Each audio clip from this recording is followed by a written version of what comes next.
علماء نے لکھا ہے کہ اگر کوئی ایسے علاقے میں رہتا ہے جہاں دین پر عمل ممکن نہیں ہے تو اس پر واجب ہے کہ وہ ہجرت کرے، اگر اس میں استطاعت ہے، اگر اس میں طاقت ہے تو اس پر ہجرت کرنا لازم ہے۔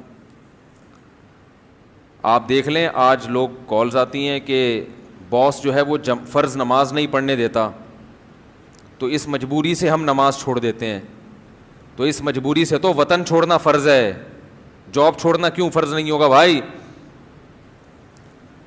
اب سمجھ میں آنا ختم ہو گیا یہاں سے۔ اس مجبوری سے ملک چھوڑ دینا کیا ہے؟ واجب ہے۔ کہ آپ اگر کسی ملک میں فرائض و واجبات کو پورے نہیں کر سکتے تو اللہ کا دین پہلے ہے، باقی سب چیزیں بعد میں۔ آج فرائض و واجبات کو ہم لوگوں نے بہت ہلکا لے لیا ہے، بہت ہلکا لے لیا ہے۔ تو اسلام کے جو 5 ارکان ہیں، اسی طرح جو چیزیں فرض ہیں، داڑھی رکھنا بھی ضروری ہے۔ اگر آپ کو جاب میں داڑھی رکھنے کی اجازت نہیں دی جا رہی تو فتویٰ یہی ہے کہ ایسی جاب پھر آپ کے لیے جائز نہیں۔ تنخواہ حلال ہے اس کی، کیونکہ وہ تو کام کی دی جا رہی ہے، تنخواہ تو کام کے عوض میں دی جا رہی ہے نا، لیکن آپ کے لیے ایسی جاب کرنا جائز نہیں ہے، وہ آپ کو اجازت نہیں ہے۔ شریعت نے جو حکم دیا، نبی نے حکم دیا اعفوا اللحیٰ، بخاری اور مسلم کی حدیث ہے اور پوری امت کا اتفاق ہے۔ لوگ ہلکی چھوٹی چھوٹی باتوں پہ وہ کر دیتے ہیں کہ یار وہ اصل میں جمعے کی نماز نہیں پڑھنے دے رہا تو کیا کریں، مجبوری ہے، تو یہ اجازت نہیں ہے اس کی۔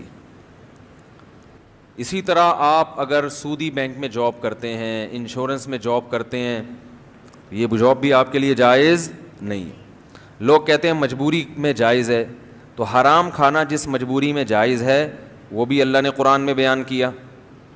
فَمَنِ اضْطُرَّ فِي مَخْمَصَةٍ، اتنی شدید بھوک میں مبتلا ہو جاؤ کہ مجبور ہو جاؤ اور ڈر ہو کہ اگر یہ حرام نہیں کھایا تو موت واقع ہو جائے گی، ایسی صورت میں وہ حرام حلال ہو جاتا ہے۔ اور اتنے لقمے کہ غیر باغی ولا عاد، کہ حد سے تجاوز نہ کرے، یہ نہیں کہ اس حرام کے کباب بنا کے کھانا شروع کر دیے، اتنا کہ کمر سیدھی ہو جائے۔ سمجھ میں آ رہی ہے بات؟ لیکن آج ہم نے ایک ضرورت کا جو ہے نا خود سے ایک معیار بنا لیا ہے کہ بہت ساری چیزیں کیا کر دی ہم نے ضروری، ایکچولی یہ بھی ضروری، تو ہر قسم کے مفتی بھی مارکیٹ میں مل جاتے ہیں آپ کو فتویٰ دینے کے لیے، کیونکہ کوئی اسلامی حکومت جو کنٹرول کرتی نا لوگوں کو، علماء کو، کہ بھئی یہ کوئی مستند عالم ہو، ایسا سیٹ اپ اب کیا ہو گیا ہے، ختم، کھولا کھاتا ہے۔ جاہل سے جاہل آدمی یوٹیوب پہ آ کے بیٹھا ہے، پھر جب آپس میں اختلاف ہوتا ہے تو پھر یہی لبرل لوگ اور حکومت کے اہلکار مذاق اڑاتے ہیں کہ یہ مولوی آپس میں لڑتے ہیں۔ آپ کو کیا پتہ ہے اس میں مولوی ہے کون اور کون جاہل ہے؟ اگر آپ ڈاکٹروں کو بھی کھلی چھوٹ دے دیں کہ جو چاہے اپنے کلینک کھول کے بیٹھ جائے، تو اس سے زیادہ خطرناک لڑائیاں کس میں شروع ہو جائیں گی؟ ڈاکٹروں میں۔ وہاں آپ نے کنٹرول کیا ہوا ہے، وہاں آپ نے کیا کیا ہوا ہے؟ کنٹرول۔ یہاں کھلا کھاتا کھولا ہوا ہے۔ تو میں یہ عرض کر رہا تھا کہ حرام کھانے کی اجازت نہیں ہے۔ بعض دفعہ علماء یہ کہتے ہیں بینک میں جاب کرنے والے کو، انشورنس میں جاب کرنے والے کو کہ دوسری حلال تلاش کرتے رہو، جب تک نہیں ملتی اس کو کرتے رہو۔ تو یاد رکھیں مفتی کی اس قسم کی رائے دینے سے وہ جاب حلال نہیں ہو جاتی، گناہ پھر بھی ہے، کیونکہ حلال و حرام کرنا کس کا کام ہے؟ اللہ کا۔ سوال پیدا ہوتا ہے جب اللہ کا کام ہے تو مفتی صاحب یہ کیوں کہتے ہیں کہ کرتے رہو؟ وہ اس لیے کہتے ہیں، ان کو پتہ ہے کہ اگر آپ نے چھوڑ دی تو ابھی تو حرام کھا رہے ہو نا، جب آزمائش آئے گی تو ایمان سے بھی جاؤ گے۔ تو وہ کہتے ہیں ابھی کم از کم مسلمان ہے، جاب چھوڑ دے گا تو کافر ہو جائے گا، اس ڈر سے وہ کہہ رہے ہوتے ہیں کہ کرتا رہے، لیکن وہ حلال پھر بھی نہیں ہوتی اور اس پہ چترول پھر بھی قیامت کے دن لگیں گے۔ نہیں آ رہی بات؟ تو اس لیے جو علماء مشورہ دے دیتے ہیں نا بعض دفعہ کہ آپ حرام کر رہے ہیں تو کوئی بات نہیں، فی الحال کریں جب تک، وہ خیر خواہی میں، ان کو پتہ ہے کہ یہ ہے حرام لیکن یہ چھوڑے گا، تو اگر کوئی آزمائش آئی، روڈ پہ آ گیا، تو پھر برا بلا کس کو کہے گا؟ اللہ کو۔ اسلام سے ہاتھ نہ دھو لے، تو وہ بڑی برائی سے بچنے کے لیے ایک مشورتاً یہ ہوتا ہے، یہ فتویٰ نہیں ہوتا کہ یہ حلال ہے، حلال نہیں ہوتی وہ۔ تو اس لیے ہمارے حضرت یہ کبھی نہیں کہتے تھے کہ جب تک دوسری جاب نہیں مل جاتی تو اس کو باقی رکھیں. مفتی رشید احمد صاحب تھے وہی ہیں کہ وہ کہتے ہیں میں کیسے اس کو کہہ دوں بھائی ایک غلط کام جس کو اللہ نے جائز نہیں کہا. وہ یہ مشورہ دیتے تھے کہ بھائی آپ جاب تلاش کریں, اس وقت تک یہ کریں یا نہ کریں یہ میں نہیں کہہ سکتا آپ کو.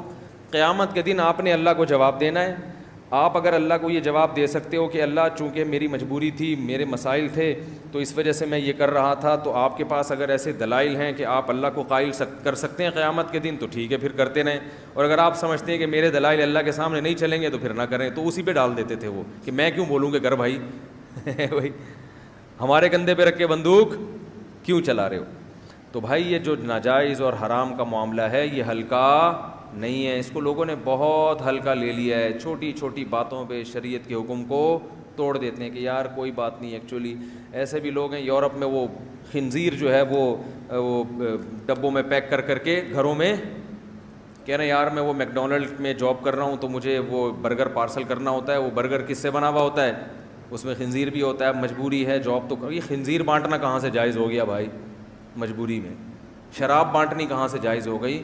تو دیکھو دنیا جو ہے نا, دنیا یہ آزمائش کی جگہ ہے. اللہ نے مومن کے لیے جنت بنائی ہے, اسی لیے بنائی ہے کہ دنیا میں اس کو آزمائشیں آئیں گی. یہ دنیا کافر کی جنت ہے, مومن کا قید خانہ ہے. آپ یہ چاہتے ہو کہ یہاں بھی مزے اڑاؤ اور وہاں بھی, تو ایسا نہیں ہوتا. ایسا کرو گے تو بولو نا بھائی کوئی بھی نہیں آئے گا.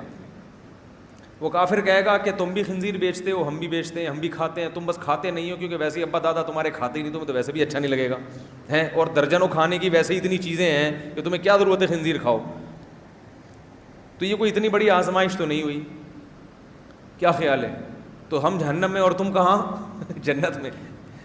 تو اس لیے ناجائز سے بچا کر